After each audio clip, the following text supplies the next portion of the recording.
जय माता जी दोस्तों, आप देख रहे हैं धर्म स्वास्थ्य। मित्रों, आज 8 जुलाई दिन बृहस्पतिवार मासिक शिवरात्रि का पावन पुनीत त्योहार मनाया जा रहा है। दोस्तों, यह आषाढ़ महीने की शिवरात्रि है। भक्तों ने आज भगवान शिव को प्रसन्न करने के लिए ये मासिक शिवरात्रि का व्रत रखा है। दोस्तों, माता लक्ष्मी, माँ सरस्वती, गायत्री, सीता, पार्वती जैसी देवियों ने भी मासिक शिवरात्रि का व्रत किया था, जिससे उनके जीवन का उद्धार हुआ। दोस्तों, मासिक शिवरात्रि के दिन व्रत और पूजा करने से व्यक्ति को सुख और शांति की प्राप्त होती है। साथ ही संतान प्राप्ति, रोगों से मुक्ति पाने के लिए भी इस दिन उपवास रखा जाता है। ऐसा माना जाता है दोस्तों कि यह पर्व क्रोध, ईर्ष्या, अभिमान और लालच जैसी भावनाओं पर काबू पाने में मदद करता है। ऐसी मान्यता है कि मासिक शिवरात्रि का व्रत करने से व्यक्ति की अभीष्ट मनोवांछित वर की प्राप्ति होती है। तो आइए दोस्तों, आज इस पुनीत पर्व पर हम मासिक शिवरात्रि की कथा का गुणगान करते हैं।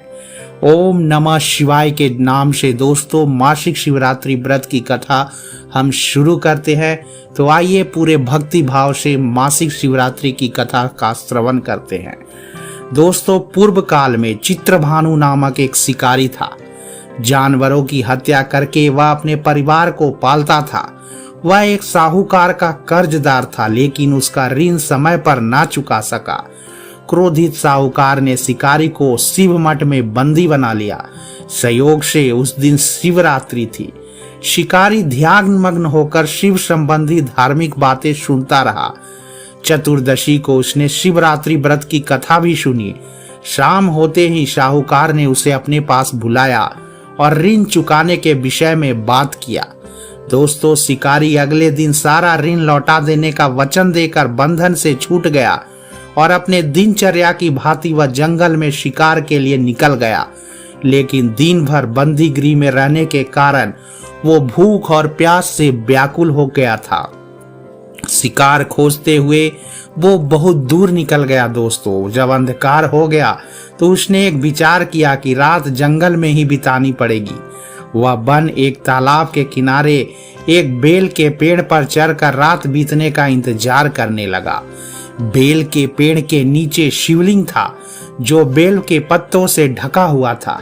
शिकारी को उसका पता न चला। पड़ाव बनाते समय उसने जो टहनियां तोड़ी, वे संयोग से शिवलिंग पर गिरती चली गई। इस प्रकार भूखे प्यासे शिकारी का व्रत भी हो गया और शिवलिंग पर बेल के पत्र भी चढ़ गए। एक पहर रात्रि बीत जाने पर एक गर्भनी हिरनी तालाब पर पानी पीने पहुंची। शिकारी ने धनुष पर तीर चढ़ाकर ज्यों ही प्रत्यंचा खींचा, हिरनी बोली, मैं गर्भिणी हूँ, शीघ्र ही प्रसव करूंगी। तुम एक साथ 2 जीवों की हत्या करोगे, जो ठीक नहीं है।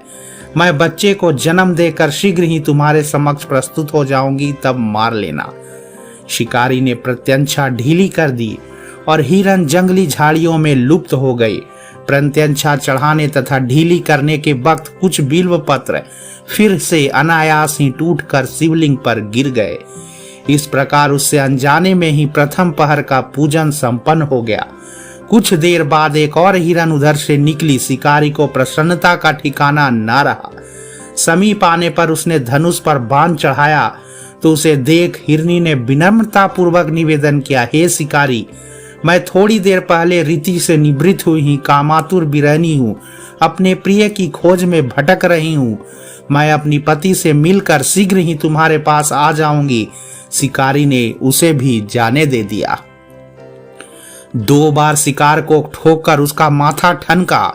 यह चिंता में पड़ गया कि रात्रि का आखिरी पहर बीत रहा था। इस बार भी धनुष से लगकर कुछ बेलपत्र शिवलिंग पर जा गिरे तथा दूसरे पहर की पूजन संपन्न हो गई। तभी एक अन्य हिरनी अपने बच्चों के साथ उधर से निकली। शिकारी के लिए यह स्वर्णिम अवसर था। उसने धनुष पर तीर चढ़ाने में देर नहीं लगाई। वह तीर छोड़ने ही वाला था कि हिरनी बोली, हे शिकारी, मैं इन बच्चों को इसके पिता के हवाले करके लौट आऊंगी। इस समय मुझे मत मारो। शिकारी हंसा और बोला, सामने आए शिकार को छोड़ दूं? मैं ऐसा मूर्ख नहीं। इससे पहले मैं 2 बार भी अपना शिकार खो चुका हूं। मेरे बच्चे भूख प्यास से व्यग्न हो रहे होंगे। उत्तर में हिरनी ने फिर कहा, जैसे तुम्हें अपने बच्चों की ममता सता रही है, ठीक वैसे भी मुझे। हे शिकारी, मेरा विश्वास करो, मैं इन्हें अनेक पिता के पास छोड़कर तुरंत लौटने की प्रतिज्ञा करती हूँ। हिरनी का दुख भरा स्वर सुनकर शिकारी को उस पर दया आ गई। उसने उस मृगी को भी जाने दे दिया। शिकार के अभाव में भूख प्यास से व्याकुल शिकारी अनजाने में ही बेल के वृक्ष पर बैठा बेल पत्र तोड़ तोड़ कर नीचे फेंकता जा रहा था। पाँव फटने को हुई तो एक हष्ट पुष्ट मृग उसी रास्ते पर आया। शिकारी ने सोच लिया कि इसका शिकार वह अवश्य करेगा। शिकारी की तनी प्रत्यंछा देखकर मृग विनीत स्वर में बोला, हे शिकारी, यदि तुमने मुझसे पूर्व आने वाले 3 मृगियों तथा छोटे छोटे बच्चों को मार डाला है तो मुझे भी मारने में विलंब ना करो, ताकि मुझे उनके वियोग में एक क्षण भी दुख का सहना न पड़े। मैं उन बिरहनियों का पति हूँ। यदि तुम्हें उन्हें जीवन दान दिया है तो मुझे भी कुछ क्षण जीवन दान देने की कृपा करो। मैं उससे मिलकर तुम्हारे समक्ष उपस्थित हो जाऊंगा। मृग की बात सुनते ही शिकारी के सामने पूरी रात का घटना चक्र घूम गया। उसने सारी कथा मृग को सुना दी। तब मृग ने कहा, मेरी तीनों पत्नियां जिस प्रकार प्रतिज्ञाबद्ध होकर गई है, मेरी मृत्यु से अपने धर्म का पालन नहीं कर पाएगी। अतः जैसा तुमने उन्हें विश्वास पात्र मानकर छोड़ा है, वैसा ही मुझे भी जाने दो। मैं उन सब के सामने तुम्हारे सामने शीघ्र ही उपस्थित होऊंगा। शिकारी ने उसे भी जाने दिया। इस प्रकार सुबह हो गई। उपवास, रात्रि जागरण और शिवलिंग पर बेलपत्र चढ़ने से अनजाने में ही शिवरात्रि की पूजा पूर्ण हो गई, पर अनजाने में ही पूजन का परिणाम उसे तत्काल मिला। शिकारी का हृदय निर्मल हो गया। उसने भगवत भक्ति का वास हो गया। थोड़ी ही देर में वह मृग सा परिवार शिकारी के समक्ष उपस्थित हो गया ताकि वह उसका शिकार कर सके। किंतु जंगली पशुओं की ऐसी सत्यता, सात्विकता, सामूहिक प्रेम भावना देखकर शिकारी को बड़ी ही गलानी हुई। उसने मृग परिवार का जीवन दान दे दिया और अनजाने में ही शिवरात्रि के व्रत का पालन करने पर शिकारी को मोक्ष की प्राप्ति हुई। जब मृत्यु काल में यमदूत उस जीव को लेने आए तो शिवरांगनों ने उन्हें वापस भेज दिया तथा शिकारी को शिवलोक ले गए। शिव जी की कृपा से अपने इस जन्म में राजा चित्रभानु अपने पिछले जन्म को याद रख पाए तथा महाशिवरात्रि के महत्व को जानकर उसका अगले जन्म में भी पालन कर पाए। उन्हें ऐसा वरदान दे दिया। तब से दोस्तों मासिक शिवरात्रि का व्रत और व्रत की कथा का महिमा का गुणगान किया जाने लगा। तो दोस्तों उम्मीद है आज की ये कथा आपको अच्छी लगी। तो चैनल को एक लाइक, शेयर और सब्सक्राइब करें। मिलते हैं फिर से एक नए वीडियो के साथ। तब तक के लिए धन्यवाद।